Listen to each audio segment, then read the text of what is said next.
એ હાથ જોડી નમ્ર વિનંતી કરી કે બધાયને હેરાન કરો, ખેડૂતને હેરાન ન કરો.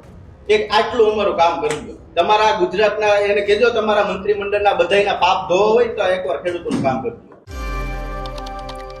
ખાનગી વીજ કંપનીઓ સામું છેલ્લા કેટલાય સમયથી ખેડૂતો પોતાનું વિરોધ પ્રદર્શન કરી રહ્યા છે, ખેડૂતો ન્યાય માગી રહ્યા છે.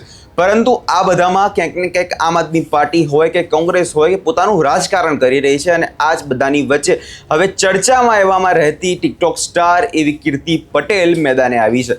શું તે સમગ્ર મામલો, તેના વિશે વિગતે ચર્ચા કરીશું. નમસ્કાર, હું છું પ્રથમ મોદી, આપ જોઈ રહ્યા છો નિર્ભય ન્યૂઝ. अपने करियर को दे एक नई उड़ान. गुजरात की एकमात्र विश्वसनीय यूनिवर्सिटी यानी Sankalchand Patel university Visnagar Gujarat. Admission open 2026. IBM, robotics, drone और AI इंटीग्रेटेड के साथ B Tech, cloud and DevOps with IBM, BSc IT, animation, VFX, diploma, computer science, management studies, science, commerce और डिजाइन. 900 से भी ज्यादा बेड वाला अत्याधुनिक अस्पताल, ग्लोबल लेवल का स्पोर्ट्स कॉम्प्लेक्स और रिसर्च सेंटर की सुविधा, मॉडर्न लैब्स, एक्सपर्ट फैकल्टी और ग्लोबल कंपनियों में प्लेसमेंट के लिए विश्व स्तरीय विद्याधाम यानी Sankalchand Patel university Visnagar Gujarat. Better education for a better tomorrow. Admission के लिए आज ही संपर्क करें 9736362020. પોતાના વિવાદોના કારણે અવનવાર ચર્ચામાં રહેતી એવી કીર્તિ પટેલ હવે આ મામલાને લઈ અને ખેડૂતોના મુદ્દે મેદાને આવી છે. વાત કંઈક એવી છે કે ભાવનગરમાં હવે જે કૃષિ મંત્રી જીતુભાઈ વાઘાણી છે તેમના કાર્યાલયમાં કીર્તિ પટેલ પહોંચે છે અને ત્યાં પહોંચીને 15 દિવસનું હવે સરકારને અને કૃષિ મંત્રી જીતુભાઈ વાઘાણીને અલ્ટિમેટમ આપી દે છે કે જો 15 દિવસની અંદર તમે આ ખેડૂતોના મુદ્દે જો નિવારણ લાવી દેશો તો હું તમારા પગ ધોઈને એ જ પાણી પી જઈશ જેવી વાત હવે કીર્તિ પટેલ દ્વારા કરવામાં આવી છે. સૌ પહેલા આ મામલાને લઈ જ્યારે વિડીયો સામે આવ્યો જે સમયે ત્યારે રજૂઆત કરવામાં આવી હતી, તે બાદ તેમણે મીડિયા સમક્ષ શું કહ્યું એકવાર તે સાંભળી લઈએ. એ હાથ જોડી નમ્ર વિનંતી કરી કે બધાયને હેરાન કરો, ખેડૂતને હેરાન ન કરો. એક આટલું અમારું કામ કરી દો. તમારા ગુજરાતના એને કહેજો તમારા મંત્રીમંડળના બધાયના પાપ ધોવા હોય તો એકવાર ખેડૂતોનું કામ કરી દો. બરોબર? કારણ કે એ ખેડૂત હોય, અમે ખેડૂત હોય ને આપણે અન્ન ખાઈ ખેડૂત અને 18 વર્ષના ખેડૂતો માટે આવ્યા છે. અને ખેડૂત ન હોય ને તો અન્ન ખાવાનું બંધ કરી દો અને મચ્છી ખાવાનું ચાલુ કરી દો. એટલે તમે તાજેતર તમે સાહેબ સુધી અમારો નીચે તો પહોંચાડી શકો ને, અને આ સાહેબને તો પહોંચાડી શકો. અમે તમને અલ્ટિમેટમ દેવા આવ્યા છીએ 15 દિવસ સાહેબ.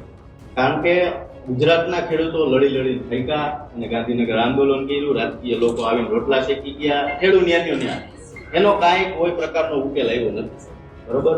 અમારા ગુજરાતના યુવાનો અને જનરેશનનું એવું માનવું છે કે આપણા કૃષિ મંત્રી જીતુભાઈ વાઘાણી છે પોતે ખેડૂત પુત્ર છે. હા, તો જીતુભાઈ વાઘાણી વધારે ખ્યાલ હોય કે ખેડૂત પુત્ર છે પોતે બરાબર. અને હવે ખેડૂતો થાકી ગયા છે અને હવે તમામે તમામ જે ગુજરાતના યુવા પુત્ર છે હવે એ જાગશે અને લડશે. 110% જ્યાં સુધી ખેડૂતને ન્યાય નહીં મળે ત્યાં સુધી હવે નીચે નથી બેસવાનું. અમે 15 દિવસની રાહ જોશું અને અમને પૂરેપૂરો જીતુભાઈ ઉપર ભરોસો છે અને વિશ્વાસ છે કે ન્યાય યોગ્ય મળશે 15 દિવસમાં.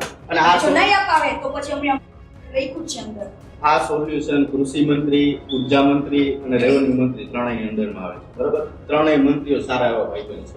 બરોબર? તો ખેડૂતોના હિતમાં એ સરકાર લક્ષી નિર્ણય કરી શકે એવી અમને પૂરી આશા છે.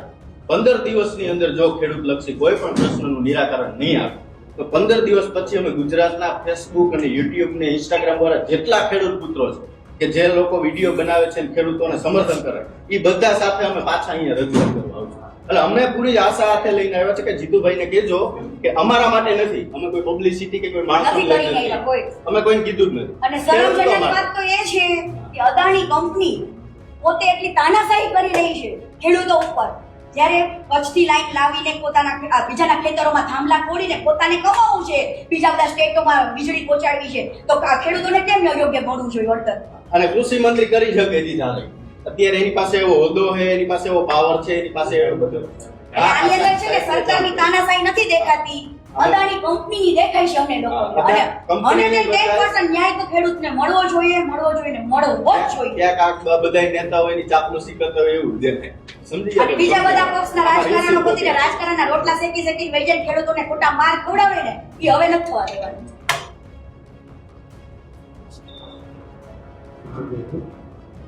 અને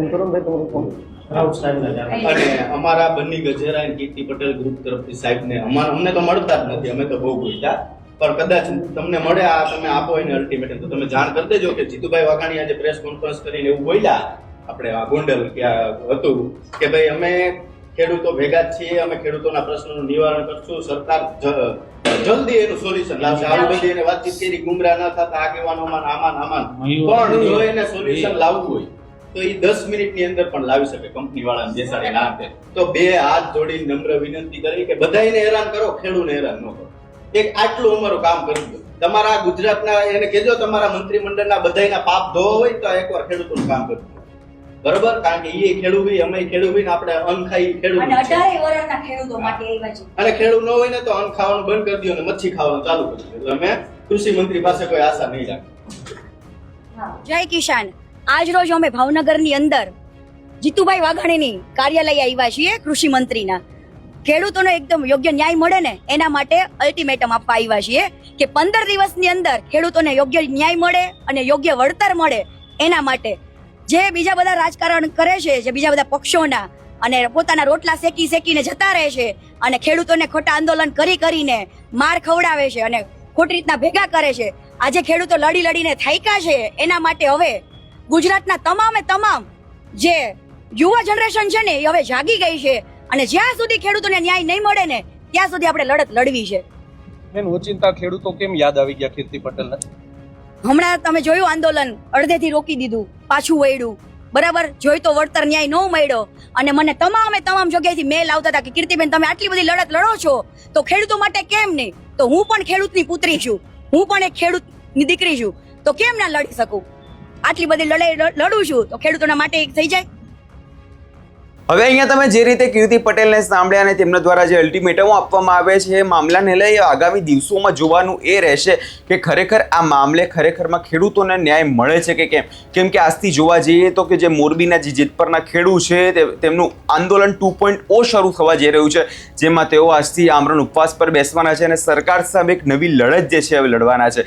અને આ જ મામલાને લઈ અલગ જે રાજકીય પાર્ટીઓ છે તે પોતપોતાનો વિરોધ પ્રદર્શન હવે અલગ રીતે કરવાની છે. કેમ કે આમ આદમી પાર્ટી દ્વારા પણ મામલે મેદાને ઉતરવાની વાત કરી દેવામાં આવી છે, કોંગ્રેસ દ્વારા પણ આ મામલે લડત લડવાના છે. એટલે આ તમામ જે મામલો છે તે હવે રાજકીય રીતે ખૂબ ગરમાયો હોય અને આ જે ખેડૂત આંદોલન તે ગુજરાતમાં ઉગ્ર બનતું હોય તે દિવસે ને દિવસે લાગી રહ્યું છે. હવે આ વિષયમાં તમારો શું અભિપ્રાય છે અમને કમેન્ટ કરી ચોક્કસથી જણાવજો અને અમારી ચેનલ નિર્ભય ન્યૂઝને લાઇક, શેર અને સબસ્ક્રાઇબ કરવાનું ભૂલશો નહીં.